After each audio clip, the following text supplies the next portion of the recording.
Is that Mr. Burns? Ahoy, ahoy. That's how he answered the phone because Alexander Graham Bell wanted people to answer the phone with ahoy. Well, okay, good. Hey, welcome back, everyone. 2 weeks in a row. We're back. New streak. 3 weeks in a row if you count the fake sort of episode. New streak. I'll tell you this, my stomach's killing me today. Is it? Yeah. Don't know why. Think it's something maybe I ate. But it's as long as it's contained in my stomach, I'm not worried about it. It's when I start to get the twinges on the side in the intestines and the colon that's when we got to talk about something. But right now it's just my stomach. It's just fucking... Okay. That's fine.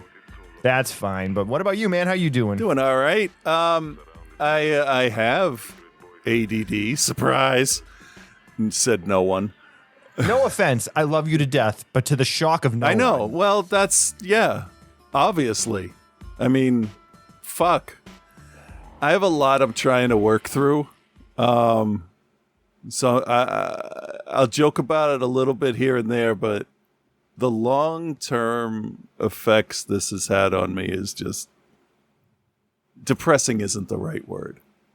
So it has to do with people that didn't do what needed to be done when I was little, when I was not responsible for myself. And then I was told over the years that, no, you're fine. So who am I going to believe? The people that raised me and I think are nice? Yeah. Well, that was a fucking mistake.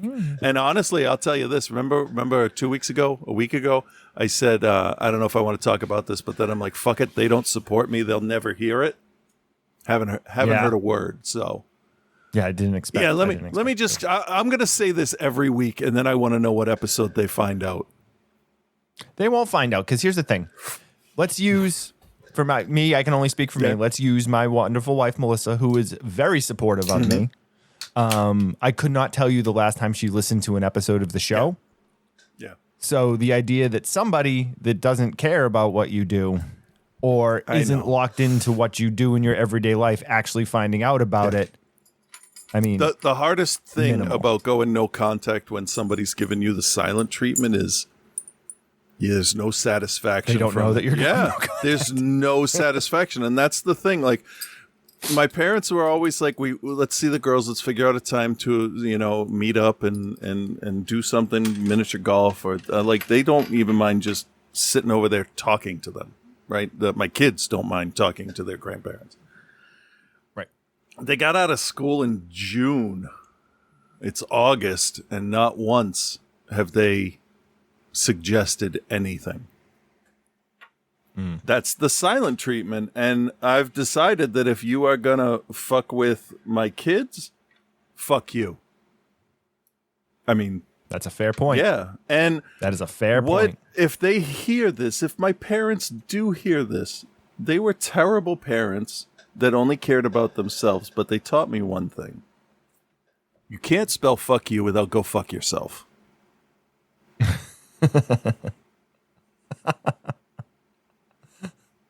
And here's the thing. I'm trying to be funny. I'm gonna put this out there. Like obviously my parents own a house. They've invested in stocks and they have stuff saved up.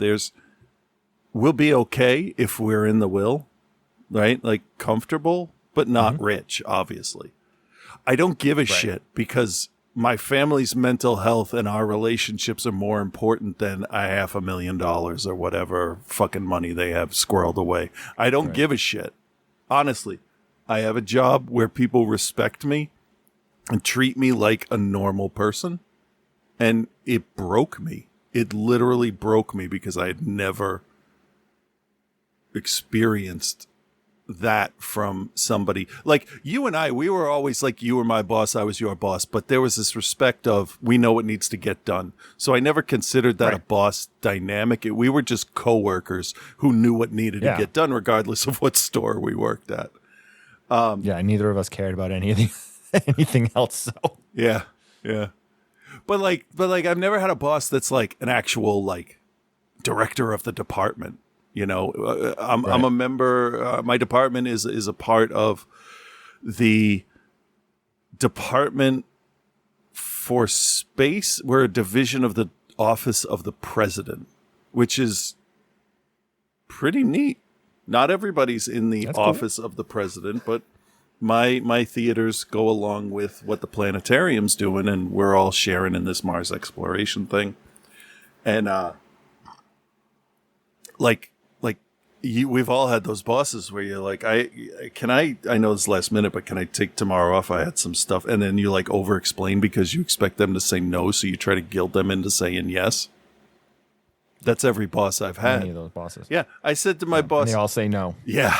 Yeah. And I said to my boss the other day, I'm like, hey, so yeah, coming off the medicine, like the last 2 days is going to be the worst. So is it all right if I don't come in? And they're like, yeah. Yeah, you do what you need to do. Just keep us updated. I'm like, okay, that's weird. Yeah, absolutely. But I feel, it makes me feel like a little kid, like learning how people are again for the first time. It sucks.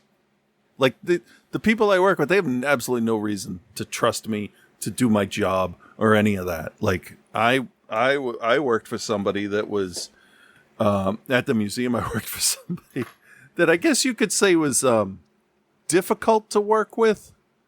They didn't have a lot of friends outside of the department, and they kind of overshadowed people's opinions of the theaters, immersive theaters, because he was the only one people could deal with over there. He was the only one they had to deal with, and now I'm trying to kind of work that back. It's going okay, but like you shouldn't have to do damage repair after somebody leaves. So right. I've worked under people like that. I've worked under people that just don't give a shit at all. I've worked under people that care too much. I've worked under people that move to America and then complain that we're all lazy, but yet we have the jobs. And by the way, Dave, your tie's too tight and it's choking you, and your Irish face looks bright red. I love it. I'd laugh at you. He was so cherubic, that guy. That's because he was a fat fuck. He had like the roundest. Yeah. He had the roundest face. He tied his tie too tight. When he would get stuff out of the drop box, his face would turn bright red, and he would start talking like this because his tie was too tight when he bent down. No, he'd actually start talking like this. Yeah. Oh, there's only Trey in here. Oh, if I move too quick, I might pass out. Actually, not. That's not an Irish accent. That's an Australian accent. Yeah, there's some weird people over there. Hi, I bent over too quick and I passed out. I don't know where I am. Mostly what I got from him was... I woke up in the thriller section underneath a couple of copies of Dress to Kill. It should have been Jade. God, we had a wall of Jade. Anyway, yeah, so there's a lot of stuff I'm working through. I'm back on my medicine. The doctor's going to go over everything, write up a report. That'll take a month. How do you feel though? Do you feel good? Do you feel normal? I've only been back on the pills for Thursday, Friday, Saturday, 4 days. I take them in the morning, so I'm feeling pretty good. But as the day goes on, I get a little peppier. I get a little more zip. I talk a lot more, and I twitch because none of it's evened out in my system. And then on Thursday, I'll start taking my double dose, and then hopefully shortly after that, my doctor will say, here's a new prescription for you. And he asked me, well, you're on the road then. Yeah, definitely. I had joked with the doctor when I was in there, and I said, yeah, so like my biggest fear here is that I'm going to come in here and do all this, and you're going to laugh at me and go, why are you here? Because like you're fine. And he showed me the paper after. And I don't know what kind of, I tried looking up the results that I had sent you, but it seems like the report, that's for him. It's not for public, like for the patient. Right. Like, but he just wanted to show me on a slider that ran from -10 to 0 to 10. And -10 would be you have the attention span of a golden retriever at 10. And then 0, I guess, is just baseline, normal, whatever normal could be defined as. Right. And I ended up at -6 point something. And he's like, so good, might be bad. He's like, so yeah, you got it. Good. I said, that's all that mattered, is that you don't think I'm just trying to get medicine, because like I have medical marijuana. I'm fine. I don't need anything else. If I need to relax, I do that. I turn on Spider-Man. I barely play it and I fall asleep. So it's great for relaxing. There you go. So, fuck. So normally I scroll through stuff to kind of maybe find something relative to what we're doing. But on Facebook here, it says, Matt Gates says Americans with diabetes should just lose weight after he voted against lowering the price of insulin. So we're going to call the show, and I'm going to go to Dick's and buy 4 baseball bats and pick you up. And on the way down, we'll pick up Frank, and my daughter will be with me, and we're going to go teach that guy how to play baseball. I have plenty of baseball bats. We're going to teach him how to play baseball is what I'm saying. That's it. We're definitely not going to beat a pedophile to death with baseball bats. Bill's going to get the bats. Oh, that's right. Yeah. Yeah, use them in a bunch of games. All the blood's I mean, the explanation what we have here is so we have the Mariucci Cat X BB Core. Okay. This is my bat, the 33-inch. It's a 2-piece, the Cat X Connect. Huh. And that's stable? What does it screw into is it like a tang that goes down through the handle?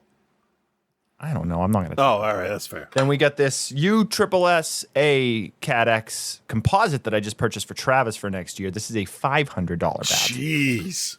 I did not pay that for Oh, okay. It's nice. It doesn't look like a normal bat. Our favorite edition, the Bone Saber, which is a 2-piece hybrid BB Core bat. It's a drop 3, so it is heavy.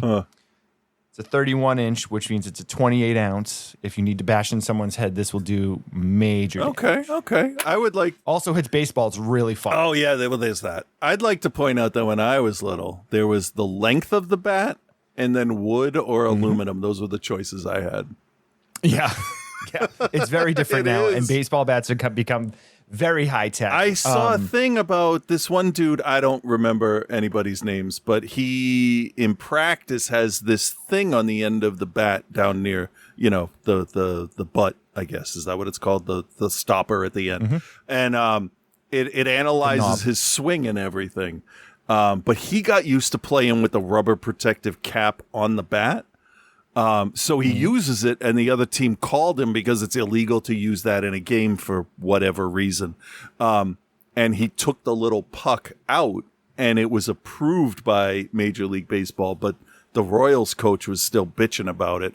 And then he hit it close to or out of the park and turned and pointed to the cap, looking at the coach of the other team, and dropped the bat.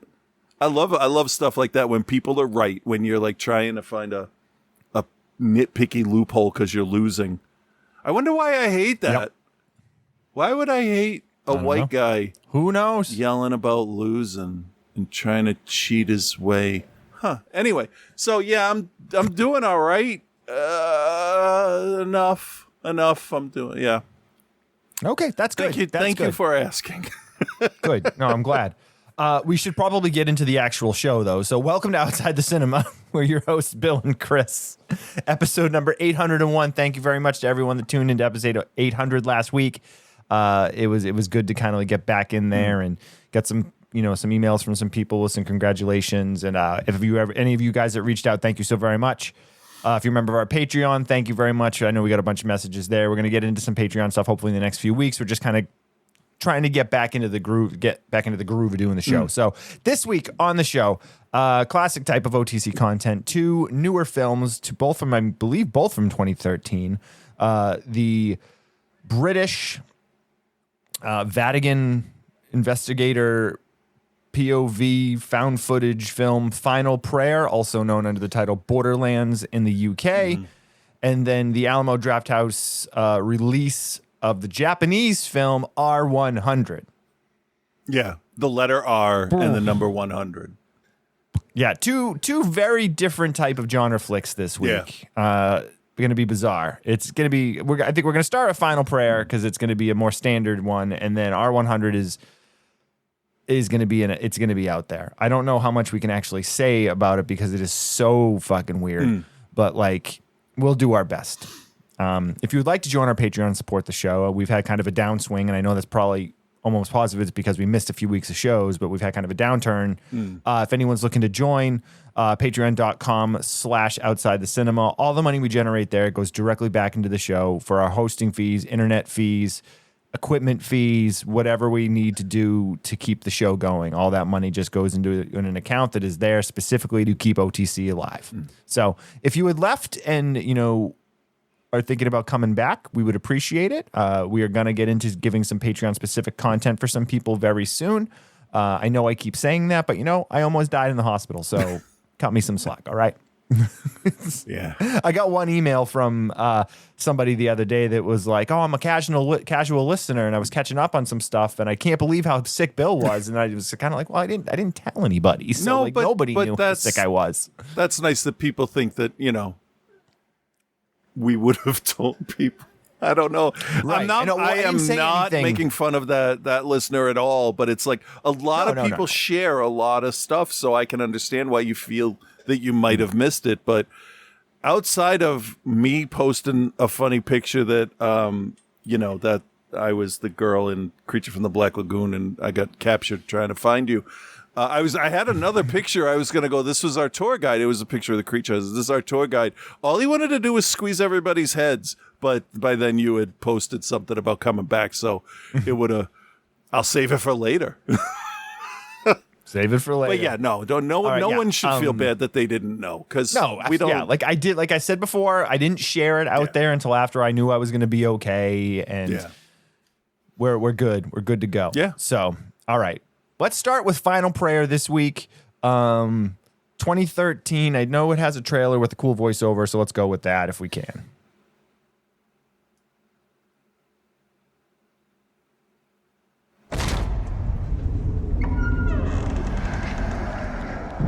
Centuries ago, a Catholic church was built in a remote village. Please show yourself again. Strange occurrences began that nobody could explain. Dear God.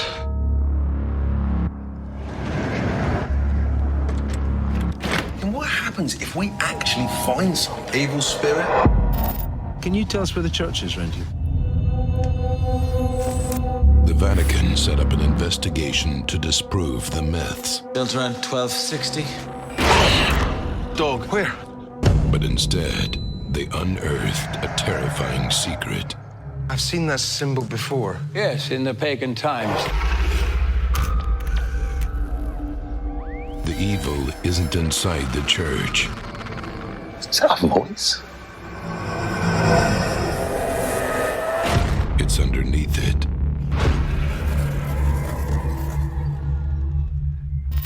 It's a bit tight in here. What is present in this place has returned.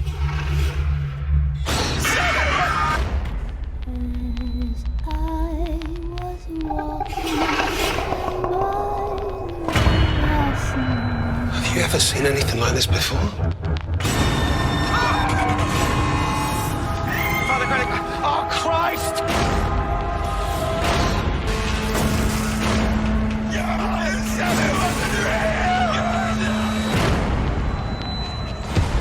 Final Prayer.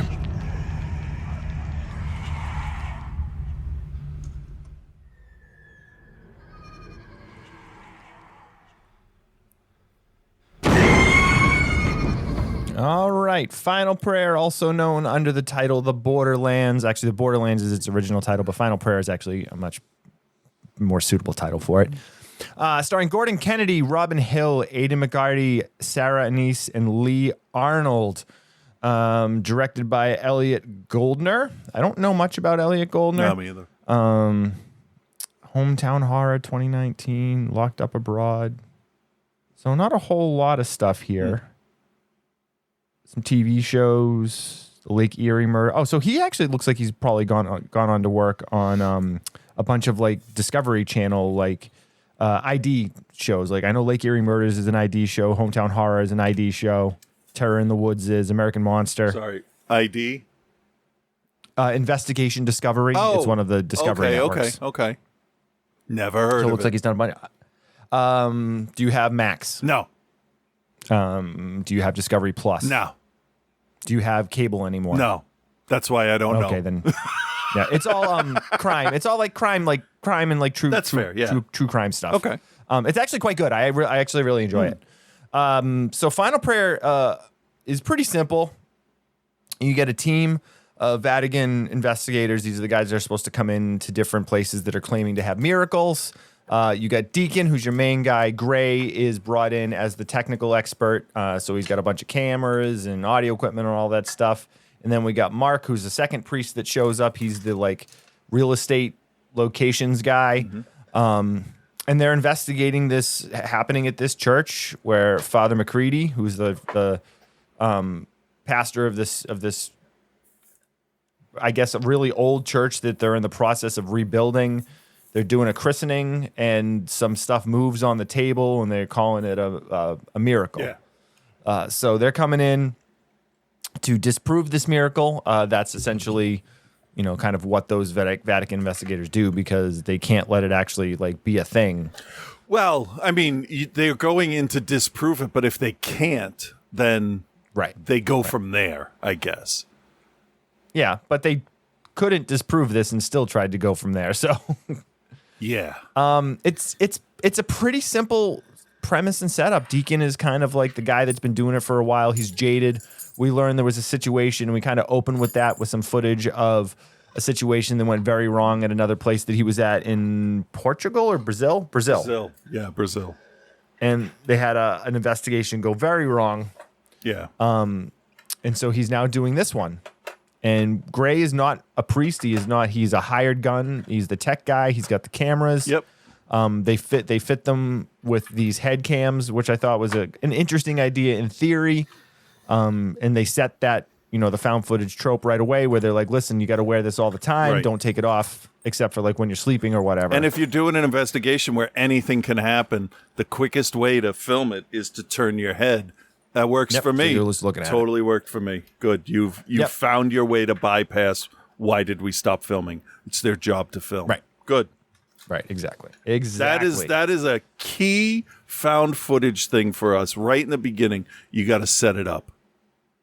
Yeah, and I mean, you know me. There's a number of things that bug me, and these guys do fall into a couple of those, where it's presented at the beginning, where you get the like stamp or seal or whatever, so you're knowing that the footage that you're watching was recovered footage from whatever this situation was. Right. Do they put music on it? They do cut music in a couple times. I couldn't remember. Yeah, I figured that's what we would do. It's very minimal. Okay. And I feel like they put the music in there, but their idea of explaining away was like, oh, they were listening to music in the room, but it's not. Okay. You know what I mean? Yeah. Like, and then there's also a number, maybe 3 or 4 times we get some time lapse footage of like sunsets or like fog moving in over the hills, and like that stuff just wouldn't be there. Like I understand why it's there. You're giving a passage of time, right? And that's the easiest way to show it. But like at no point does this guy say, oh, I'm going to set up cameras to film some time-lapse B-rolls, or like there's like none of that. They're just kind of there. Right, like they and did they're also in Grave Encounters. Like, why don't you go outside, get some B-roll, get the creepy stuff. Right. And he says the arty shit. Yeah, the arty shit. And yeah, that's it. And then in the beginning you got the dude that says, we cut this together because we got to make money off it somehow. And I'm like, that's the scum answer I like. That's a good answer. Good. Right. So they're waiting for Mark to arrive. He hasn't arrived yet. They go to the church for the first time. They meet Father McCready. They kind of walk through the church. They watch the video a bunch of times. And Gray is kind of since being the tech guy, he's watching the video, and he's really enamored by it. And he's like, I think this is a real thing. And then Deacon's like, nah, it's a fake. And here's why it's a fake. And he explains to him what they did. And then Mark shows up the next day, berates them. He's kind of an asshole. Yeah. And you can see that him and Deacon don't have exactly what you would call the best relationship in terms of like work. It sounds very much from the get-go that Mark blames Deacon for whatever happened at the place in Brazil. Yeah, he's the survivor, so he's going to get the shit. Do you find it funny the names they gave the characters? You got Deacon, the believer, right? Gray, the one who wants to believe, so he's on either side, and then Mark, the one who thinks they're trying to, Gray and Deacon are trying to fool him. Like, he's the Mark. So, like, right. it's a I didn't con. actually think of it until you said that. It has to be, right? Because a deacon is a priest. It's a religious figure. I like that. That's some. And by the way, the worst thing about this movie Nothing against the person, because they did what they were supposed to do and it sounded good. But that trailer didn't need a fucking voiceover. No, and that's an American trailer, and Yeah. you know the original UK trailer was probably very. It much made it sufficient for what sound they were trying to do. like such a cheap direct-to-video kind of movie, and it's better than that, I think. So Yeah, yeah. So they're looking around, you know, they think they know what's going on, and the thing that this movie does that it does, I'd say pretty well, is it's a slow burn in what you're kind of getting. You take a little bit of time to set up the characters at the house, and then we, you know, take a little bit of time. They go through all the setup of where they're setting up cameras that are going to be on constant loops of recording. Yep. So so you know there's some stuff going on, and then they give you kind of some red herring stuff a few times. Like they set up the cameras in the cottage where they're staying, and there's one at night where like some people come to the house. Like we just see some flashlights outside, and we hear some muffled voices. Yep. And then we don't really get anything. And then we get a really harrowing scene where we hear this like animal screaming. And they look outside and there's a sheep running across the meadow there on fire. Yeah. And it's the sound that they used was very, very effective. It was horrible. It's Yeah. the worst thing in the whole movie. Like, I honestly feel like I've gone through something, and my emotions, I'm okay to like feel them now, right? Yep. This Yep. broke. I knew it was fake. Broke my fucking heart, and I hated the movie for a good 20 minutes. Which is exactly what they were trying to do. because it's so mean to do. Because think about what they lit on fire too: a lamb, a sheep, a follower, a part of the flock, burning in hell, in eternal to them suffering. Huh? That was a warning. Okay, so what I love about this show, not the movie, this show that we do, is that I can watch a movie and then be like, yeah, that was pretty cool. But then for the last 15 years, I've analyzed it in real time on the show. And as I do that, I'm like, wow, there's more to this than I thought. Huh. Yeah. Writers are pretty good. I love symbolism and I love trying to figure it out. Even if it's not right, if you or my wife or somebody is like, yeah, I could see that, then I'm like, all right, good.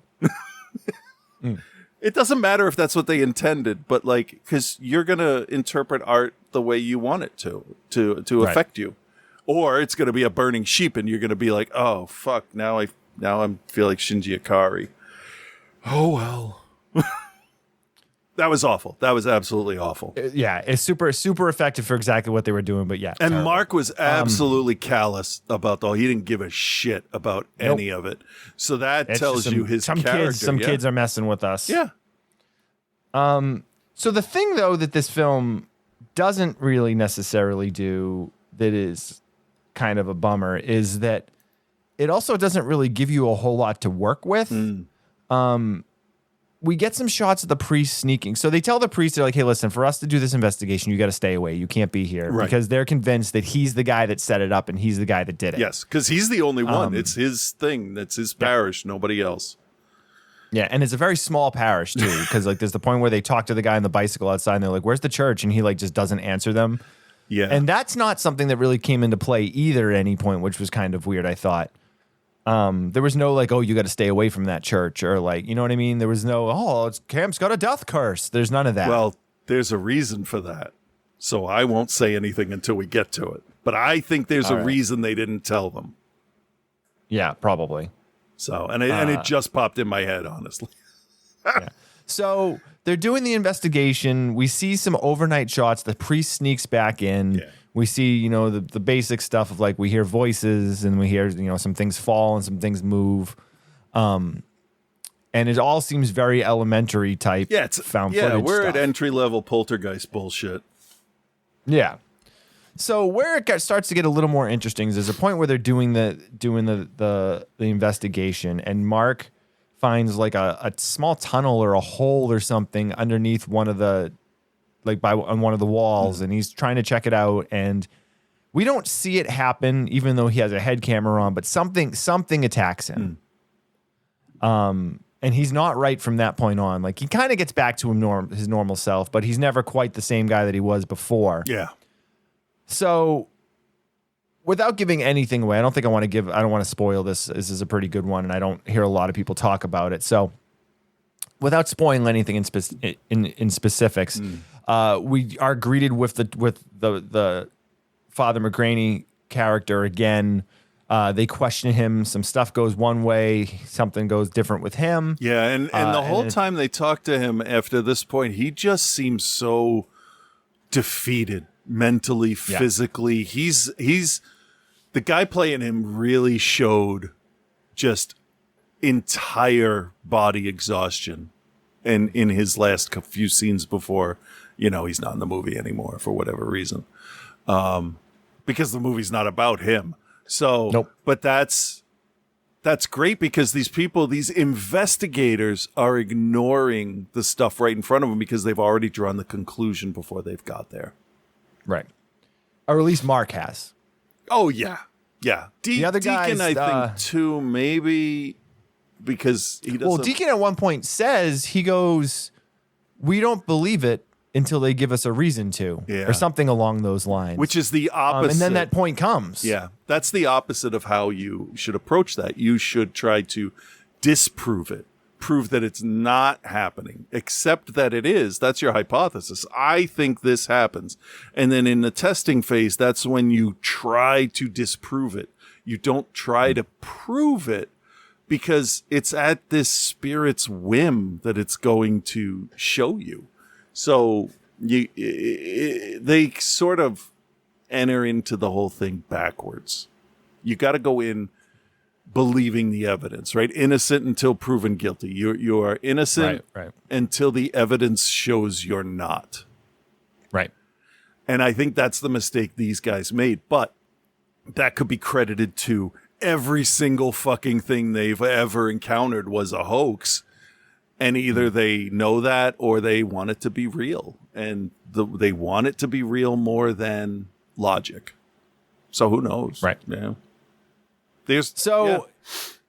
So things have happened now at this point. They're questioning what's real. Deacon is like, we have to look further into this. Mark is like, it's done. We know what McCraney did. We're moving on. Yeah. They call in another more senior priest. Deacon goes behind Mark's back and calls him in, and Mark makes a very big deal about how you didn't have the authority to bring this person in, right? And that's because this person is very much a believer, and it's the type of thing where Deacon is like, well, we need to look into it, and we really have to look at what's happening here, and realize that maybe it's not all that we think it is, right? Yeah, and that's kind of really how it plays itself out. And I don't want, like I said, I don't want to give anything away for the end of this. I will say that the end is a little. I don't know about the end. But if we could do a spoiler tag for people, I can get you to like the end. You want me? I think we should do it. We should talk about it off air. Okay. All right. Yeah, that's good. I'll forget, but go ahead. We'll that's do fair. that. That's fair. Or maybe here's what we'll do. We can briefly discuss it next week. I'll remember. Yeah, okay. We can briefly discuss it next week, because this is available to watch on Tubi if anyone wants to watch it. Fuck it. While you're talking, I'm just gonna text it to you. So go ahead. Okay. So as the end kind of brings itself together, things, obviously in films like this go one way, and you're like, oh, okay, I don't know. But overall, what I did really like about this flick was, I think it really set itself in a really nice place, using the Vatican and using the English countryside. Gives a good feel. It gives a good haunting effect to it. The church is certifiably kind of run down. So the mood is what really carries this film. Mm-hmm. Mm-hmm. What do you think? Yeah. It felt a lot like some other things I had seen. Like it all fits within the same worlds because it. You know what it felt a lot like initially? It felt like Men. The way it was all set up where everybody is like, what the fuck why are you talking to me and all that stuff. And it's just, it's like a deja vu with an anti feeling to it. It's like, I remember this place because I don't want to be here. and that atmosphere carries through the whole thing. And they did a great job with the castle. The the church that is built out of rock. It kind of looks like a castle. It's got secret entrances. Everybody's character is written different. Everything is just good. Like the biggest mistake I think screenwriters can make is when you don't change up how different people speak. And these people all had different cadence, different language. Yep. They would use contractions. They wouldn't. They'd swear, whatever. And that all really worked toward building a believable, like, working class dude in Deacon and a fucking dickhead in Mark. Yep. And Gray's just kind of along for the ride. Yeah, he's like, I just want to see some ghosts. Come on. And I don't. He's more I don't so like, I'm him. just looking to get paid. He's like, I'm looking for my paycheck. That's true. That's true. So. All right, then. Well.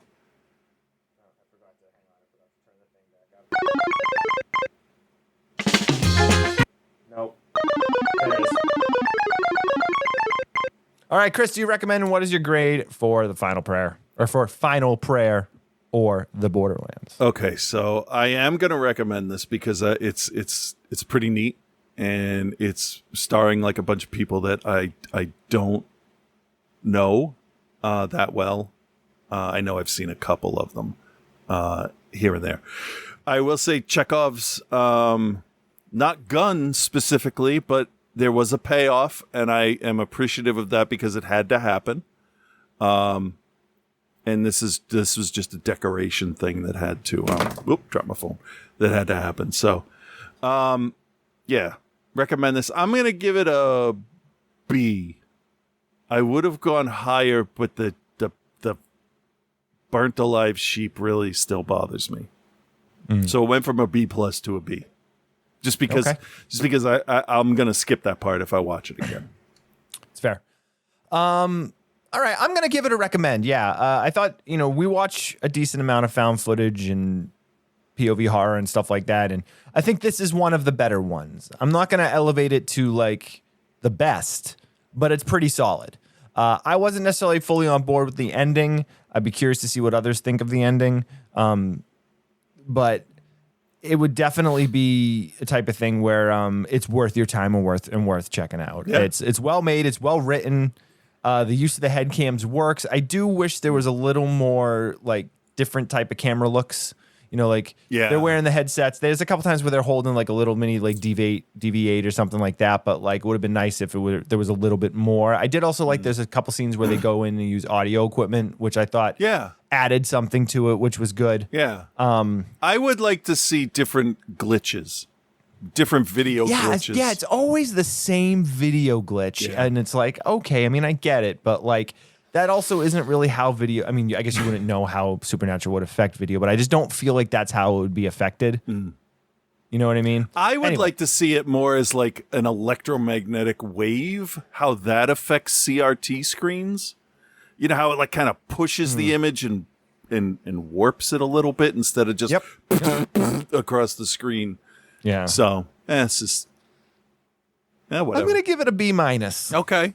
I'm going to give it a B-. That's higher than I thought you'd go. It's good, not great.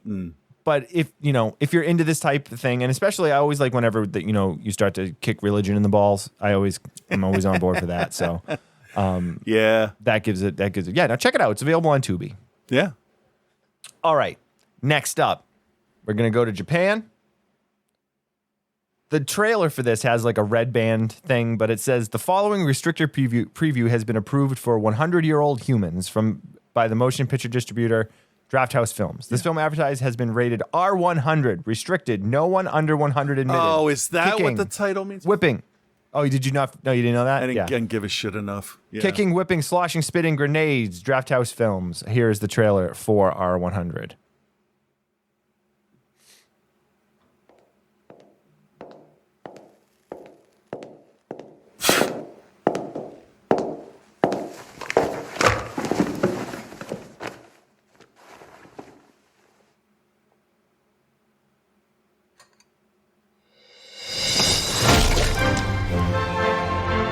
契約は1年間。さまざまな女王様がその状況に応じて、ただし一度入会していただくと途中退会はできません。少しの苦しみならそれは辛いとか、その苦しみもある限度を超えると喜びに変わるのです。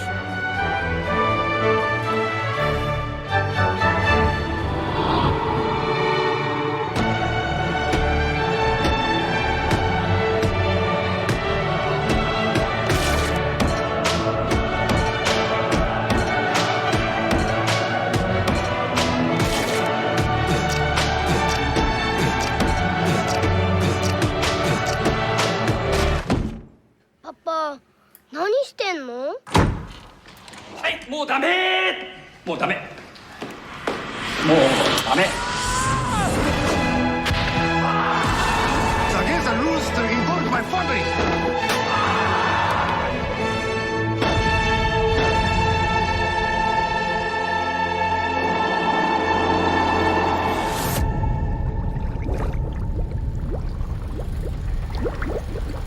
Okay. 2013 R100, directed by Hitoshi Matsumoto. He also did wrote Big Man Japan. I think he directed and starred in that too.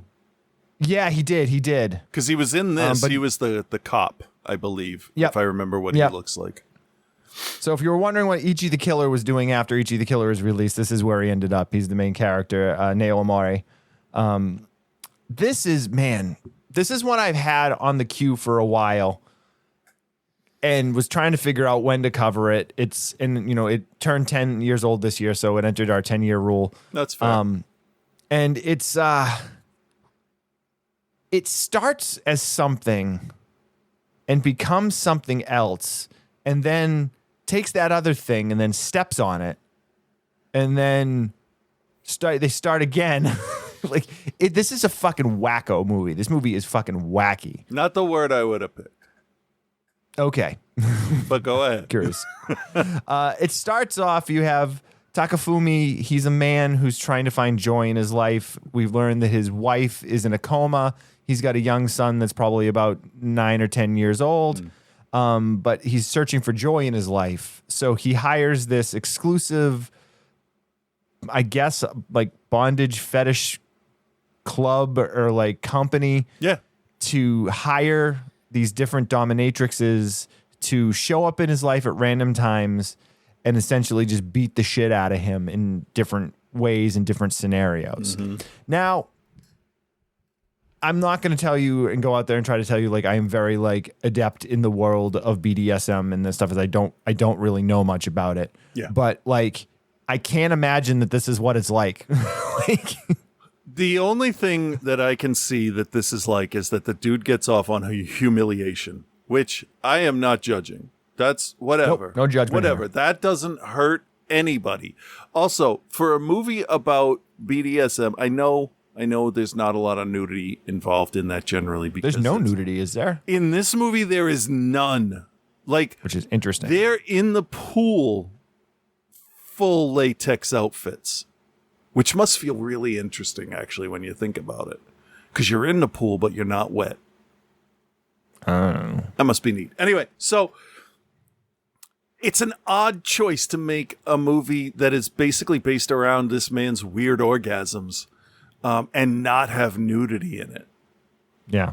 Or even simulated sexual like situations. Yeah, there's nothing like that. The closest thing that comes to it is when he gets kicked in the balls. Like that's the closest thing that comes to any type of like sexual like overtly sexual scenes. And it's not even like done in any type of like, it's not shown in a way to entice. It's not shown in a way to turn you on. It's just very like they're just kicking the shit out of him, whether it's the girl kicking him in the head right at the beginning, or the part where she throws him down the stairs. I mean, she like pops up in the thing in the fountain and tries to drown him in the fountain. Like but there's nothing. It's not played off to entice in any way. No. It actually seems like it would be more of like a assassination style game where like if you if she pops up in the fountain and you switch it around and you push her under, you tap the arm, you're like, okay, you got me.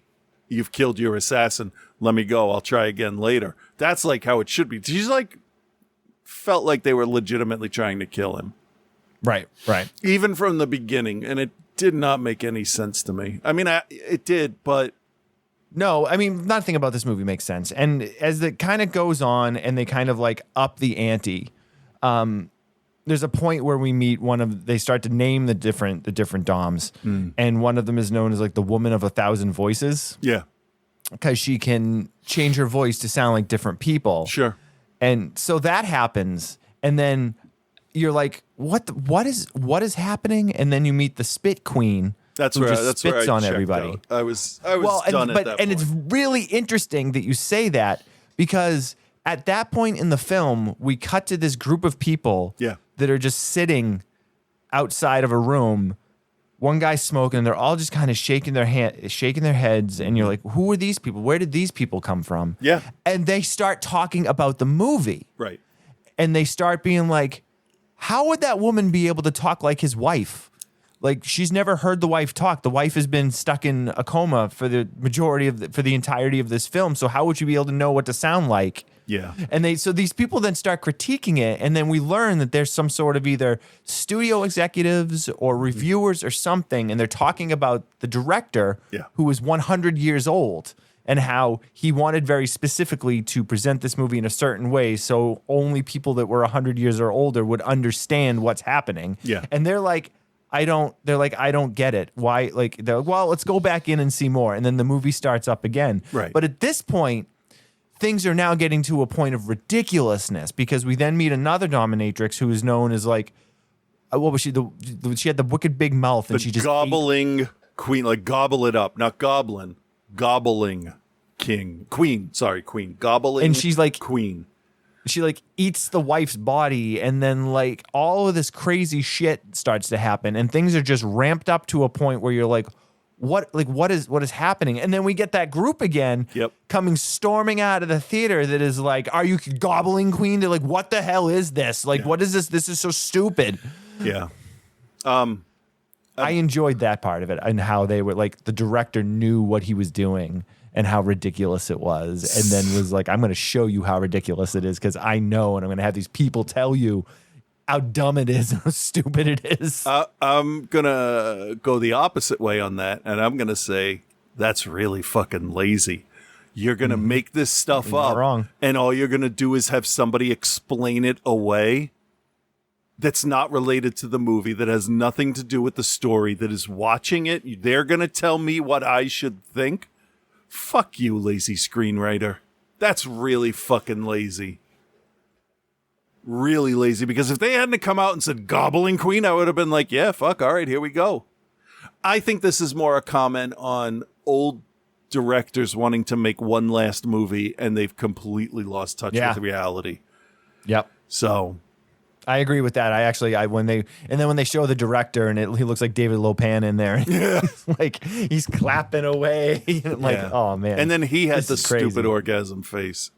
Yep, the orgasm face. So anytime the guy supposedly reaches his climax, his face gets all like anime, like it gets like this. His eyes get big and black and squishy, like they stretch side to side, but they get black like cartoony. But his face kind of puffs up, like he's proud of himself. Right? Like he gets these big puffy cheeks, and I don't need to see this guy's O face for like 17 times in a movie. And they ruined fucking Ode to Joy for me for about 6 weeks now. 6 weeks, huh? Yeah, because that song, I love that piece of music since I was like very little. So it'll take a little bit, but it'll come back. Yeah. I mean, the whole idea, like he visits a dominatrix company that like you sign a contract and you have to be part of the contract for a year. You can't like quit the contract. Yeah, that sounds like a bunch of bullshit. Contrived movie bullshit. Yeah, it's insane. And then of course, like it goes exactly where you think it's going to go, where they just turn the ante up too much and start to get his family involved, and then like there's a point where the Queen of Spit or whatever her name was, she falls over a banister and dies, and they blame him for her death. And so now what was this one story is now like all of the like dominatrix company or bureau or whatever coming after him. And of course the CEO is like this like blonde, like big blonde American woman. Yeah. She's some WWE person. She's like 6'8". Yeah. Oh. Worst fucking actress in the whole movie. She was Nothing so against her. bad. She was physically intimidating on screen, which was great.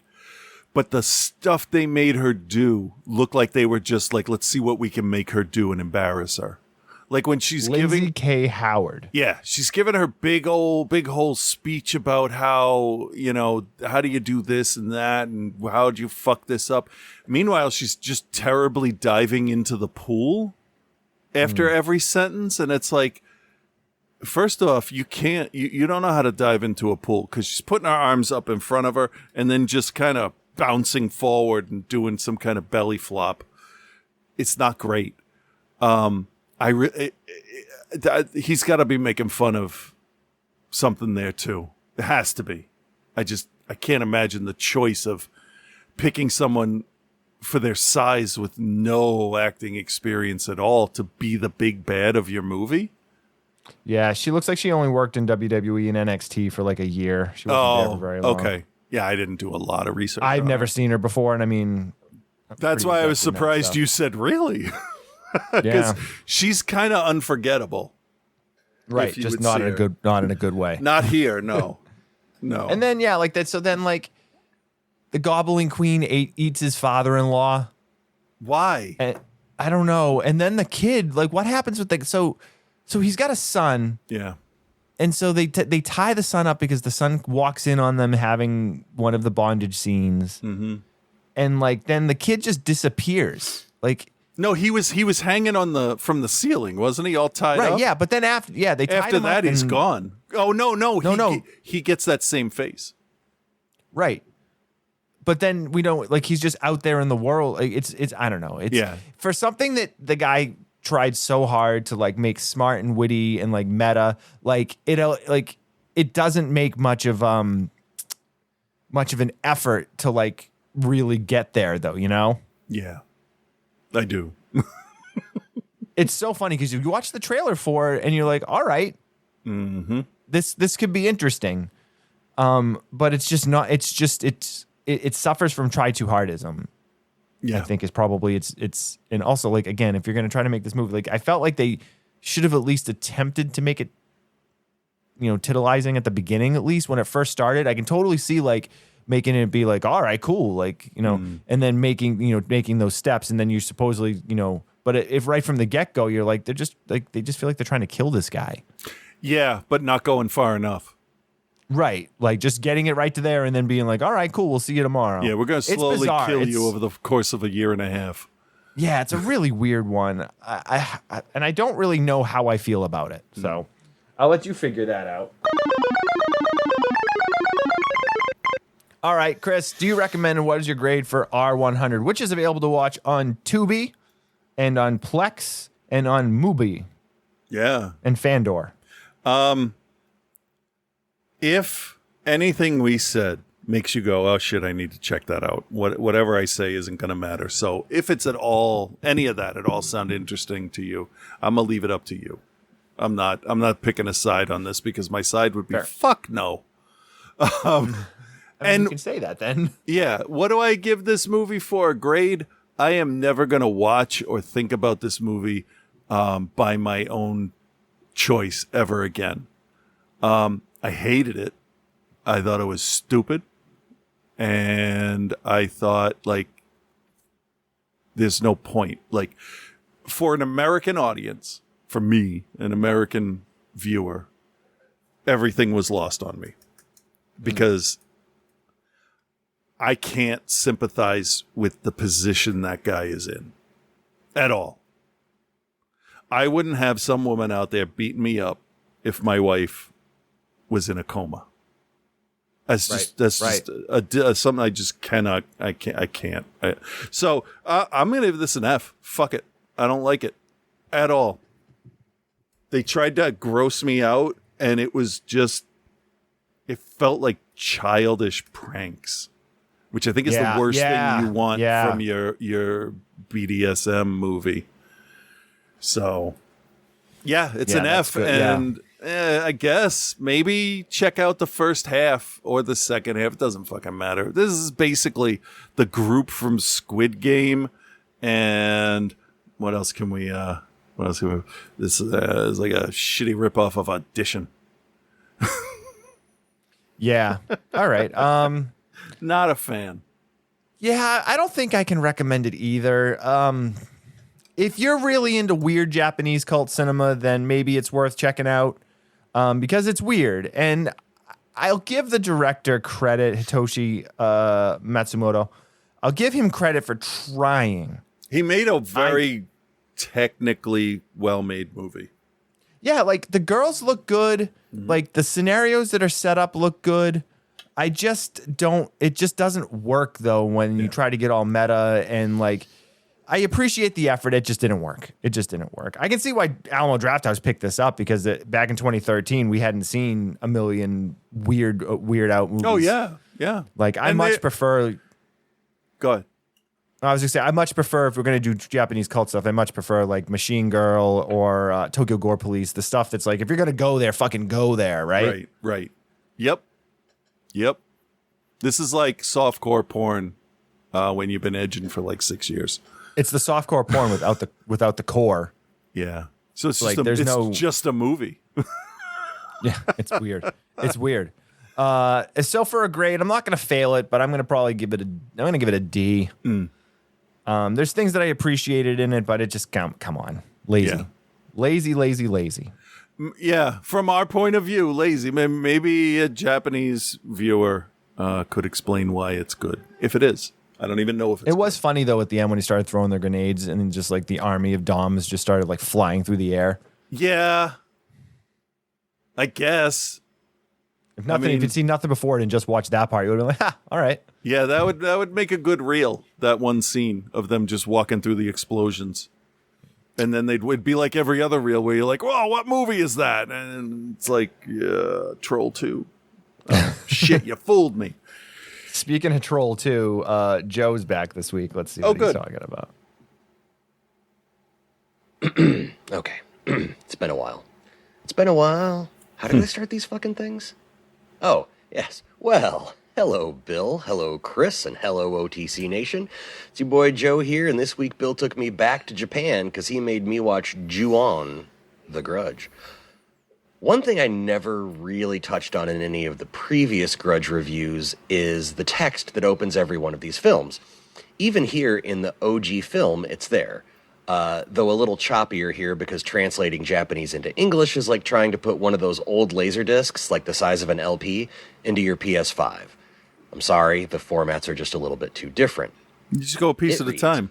When someone dies in the grip of a powerful rage, a curse is born. The curse gathers in that place of death. Those who encounter it will be consumed by its fury. Which made me think, what if I had died suddenly while watching one of the movies that Bill has made me watch that really got under my skin? Like, what if my wife had to deal with me jump scaring her every day? She's trying to get ready for work, and I'm long dead, and I slide out from under the bed. Nudist colony of the dead. And then she's trying to, like, read a book, and I come up from behind the chair. The Clown Murders. Ugh. I hate to sound like a Catskills comedian in the 1950s here, but if she's annoyed with me now, imagine if I died of a sudden coronary while watching Bloody Bloody Bible Camp. You know. As for where we are now, this might be kind of interesting. Watching the Ju-On films and comparing and contrasting to the American remakes for two reasons. At least some of the peeps who made the original films made the remakes for an American audience, but also there was only like 3 years separating the films. It feels very odd to me that you'd make a film and then 3 years later make it again. If Sam Raimi can do it with Evil Dead, I'm sure Takashi Shimizu will do just fine. So, yep, pretty much the same film so far. I gotta wonder how the welfare system works in Japan, though, because both films kind of revolve around a welfare worker, or at least that's the start of it, checking in on an old crone, even though this is a really nice house and the husband looks like a reasonably successful salary dude. Like, I get it, game the system, you do you. And on the other hand, you look like you could hire a fucking nana and nanny. Stop being such a fucking Republican. We still get a dude who finds out that his wife is in love with another man, and instead of the reasonable response of, you know, maybe a little shouting and name-calling, or calling a lawyer to protect your assets, or seeing if that hot girl you used to hang out with is still DTF, he just kills her. And then he kills the kid. And worst of all, he kills the cat. Yeah. That animal did not cheat on you, sir. Like, I'd have given you life in prison for, like, killing Cheaty McCheaterson and your tax deduction, but for the cat, you are going to the chair. He saves the system time and money by offing himself. Wait, scratch that. That was the remake. In this one, the wife's ghost offs the cat-killing jerk-ass. Good for her. It's like the only justifiable killing in this whole fucking movie is when she kills the guy who kills the cat. Well, he also killed her, but, more important. Cut to the family who bought the house, and they're all getting affected by these ghosts and blue, death, pissed off ghosts with the emotional maturity of a chicken because they're killing people who don't deserve it. I own 4 chickens now. They're great, they're just not great thinkers. And the people who are really paying for all of this are completely innocent. That's the point. Trauma spreads, and it's all one big emotional spider web, and I'll be honest, it gives me the confidence to know that I would be fine if this was real, because I've never had a problem recognizing a bad situation and thinking, well, time to dip. Like when you're at a party and you can feel a fight coming before it starts. Like, yeah, I don't stick around for that. I will happily just go home and play Skyrim. There's definitely an Evil Dead and Evil Dead 2 going on here. And just like those movies, I watched part 2 before I watched part 1. And I won't say it ruined it for me, but to watch the same movie twice, but watching the better version first, kind of tarnishes what is a perfectly fine movie. Side note, I got just as indignant this time as I did with The Grudge when the husband's sister, who committed the capital crime of simply entering a house to check on her brother and mom, is stalked by the lady ghost after watching a security guard get unalived, and she hides under her covers. Bear in mind, she's not a 9-year-old. She's like 29. Maybe I'm just not that scared by ghosts, and I'm sure there is something scary enough to get me to hide under covers, but this wouldn't be it. I'm not going to say it, because I said it in every other Grudge review, but suffice to say, you know what Plan A is for me. When the big wave of Japanese horror made its way over here to our barbaric land, I got sucked in just like everyone else, and there's some tropes here that are glaring. There was, generally speaking, 2 types of Japanese horror. There was bloody, gore, torture, how much can you watch before looking away, and ghost stories. They apparently really, really love ghost stories in Japan. But one thing united them all: unbearably long tracking shots of people going about mundane tasks while eerie music plays in the background. Like when the welfare caretaker lady goes to the house to hang out with Nana, it takes nearly 15 minutes before anything happens. Like we just watch her clean the house while plays in the background. That's my only gripe here. It's still a good movie. It just feels way slower, comparatively speaking. But that's a thing for the thing. So here's the thing. The Good. It's a solid ghost story. I'm hard to please with ghost stuff, and this is not bad by any metric. Also, and I'm sorry if I'm being a basic bitch, white American dude here being attracted to Asian women, but every woman in this film is really, really easy on the eyes. The bad. Maybe I should have watched this one first. It feels more dragged out and boring by comparison. But again, this could be because I watched this exact movie that wasn't this exact movie 2 months ago? Still fresh in the head. Last week's segment was recorded. Ju-on gets a solid B. It's a pretty decent ghost flick. Last week's segment was recorded 6 weeks ago. So happy 800, fellas. And Bill...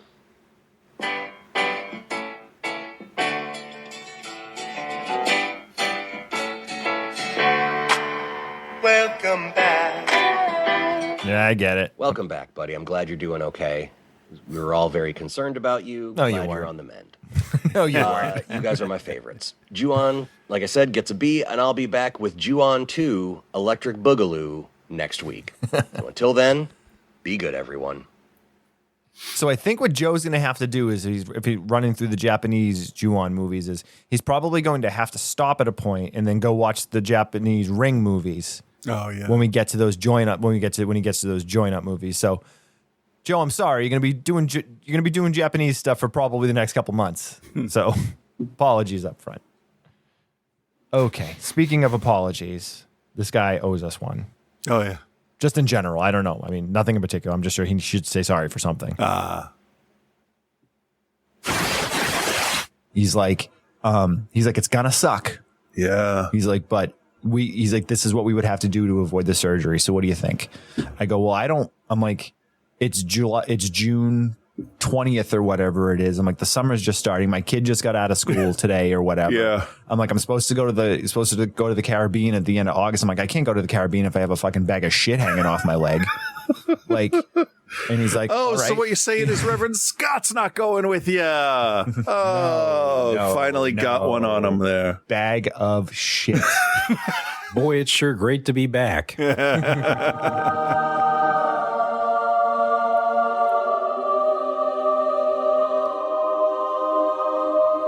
What? Yeah. Holy shit. Yeah. With Reverend Scott. Okay. All right. Here we go. Yeah.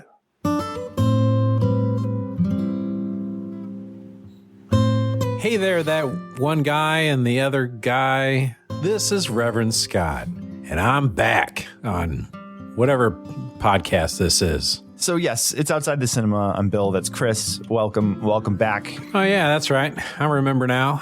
You finally did episode 800 last week after many weeks of hiatus, which obviously was very concerning to me and the listeners because they were going week after week without hearing holy shit. And that was only after you did episode 799.5, where you both had an opportunity to talk about holy shit, but you instead chose to talk about whatever you were doing during that hiatus, totally ignoring any new details about me. Do you know what I've been dealing with this whole time?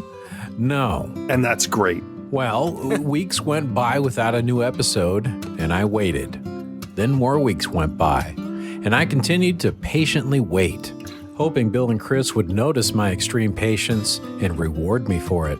Okay, cool. What are you going to give me for it? And they're like, nothing. That's right. All we got was just more weeks without a new episode. And more importantly, without a new holy shit. Great. Thanks for nothing. Because literally, it was nothing. Yeah. And I'm not going to lie, I thought the show was just going to end on a massive episode 799 cliffhanger. So did I, actually, at the time. But then we finally got word from Bill. He was in the hospital and things were bad. Too bad to do a new show, allegedly.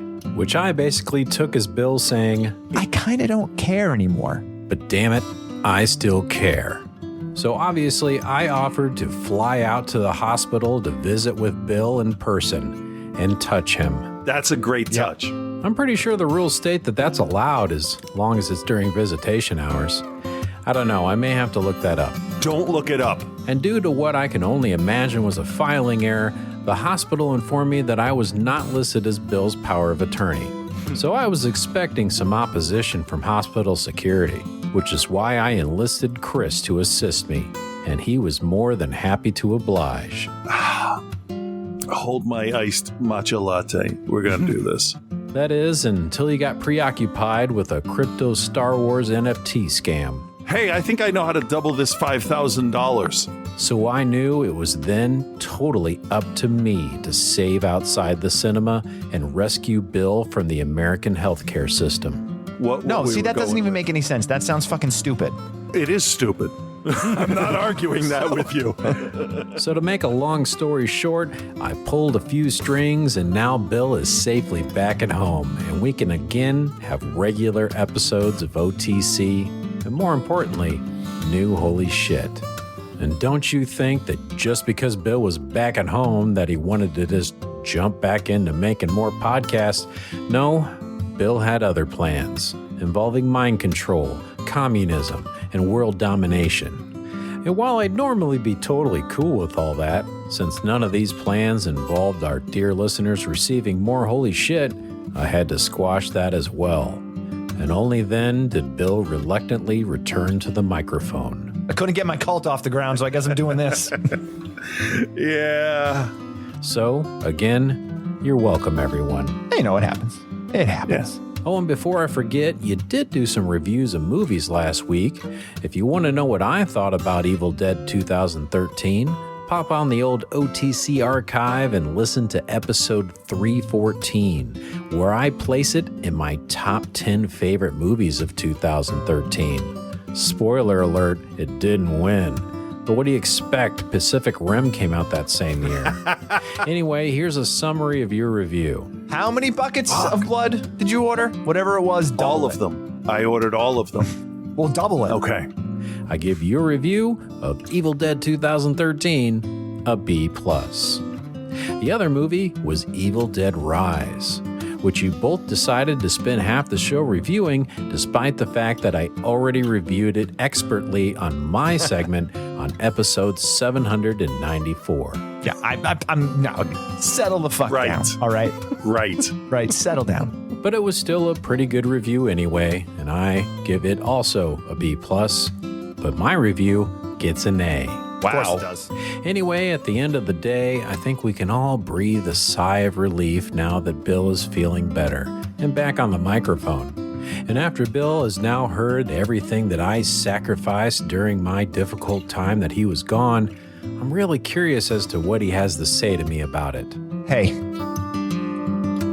I owe you an apology. Oh, shit. I thought that was going to go different. Well, that's it for this week, and who knows what's coming up next week? Could be anything. All I know is that it's gonna be great. You guys are gonna enjoy it, I promise. But until then, peace and love, guys.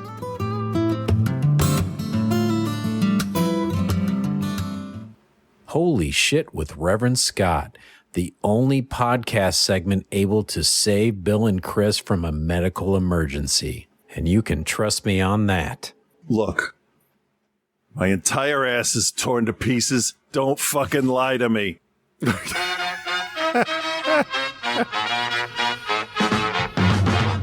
And on that note, we are done for this week. Yeah. If you want to join the Patreon, patreon.com/Outside the Cinema. You can join our Facebook group over on Facebook. Just go to groups and search Outside the Cinema. Follow Chris and I on social media at OTC Bill and at Cthulhu. That's really it, guys. I got to go to the bathroom. So Sounds take good. care of that. We'll talk to everybody next week. All right. Bye-bye. Bye.